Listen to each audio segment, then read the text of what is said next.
પરિવાર જે છે દિવ્ય જીવન યોગ ગુરુકુલમ દાદા ચલાવે છે. એમના ગુરુ છે સ્વામી શિવાનંદજી અને મારા પણ ગુરુ છે દાદા, જેમને અમે પ્રેમથી દાદાજી કહીએ છીએ. બરાબર? તો દાદા કેટલાય વર્ષોથી યોગ કરે છે અને બીજાને પણ કરાવે છે. તો દાદા એ પાટણના જ છે અને વારે વારે કહીએ કે જ્યાં જ્યાં પણ યોગનો કોઈ પ્રોગ્રામ હશે તો દાદા ચોક્કસ જોવા મળશે. અને મારા એક જ ફોને એક જ આમંત્રણે દાદાએ તરત જ કીધું કે બેન યોગનું છે તો હું ચોક્કસ આવીશ.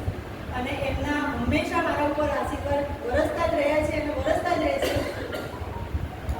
દાદાને ચોક્કસ કહીશ કે આ બધા બહેનોને પણ જે મેં શીખ્યું હશે એમાંથી બને એટલું યોગ બોર્ડ તો એકમાત્ર માધ્યમ છે કે યોગ બોર્ડનો જે પણ સિલેબસ છે એના કરતાં મેં મારાથી શક્ય હશે એટલું યોગ બોર્ડની બુક કરતાં પણ વધારે આપવાનો પ્રયત્ન કર્યો છે અને હજી પણ કરતી રહીશ.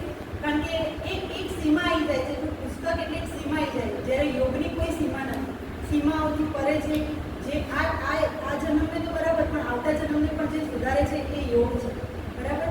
તો એનું જ્ઞાન તો અવિરત ચાલતું રહે, અનેક જન્મો સુધી લેતા રહીએ તો પણ ઓછું પડે. તો આ વિશે દાદા તમને થોડી માહિતી આપશે અને ત્યાર પછી આપણે સર્ટિફિકેટ વિતરણનો પ્રોગ્રામ શરૂ કરીએ.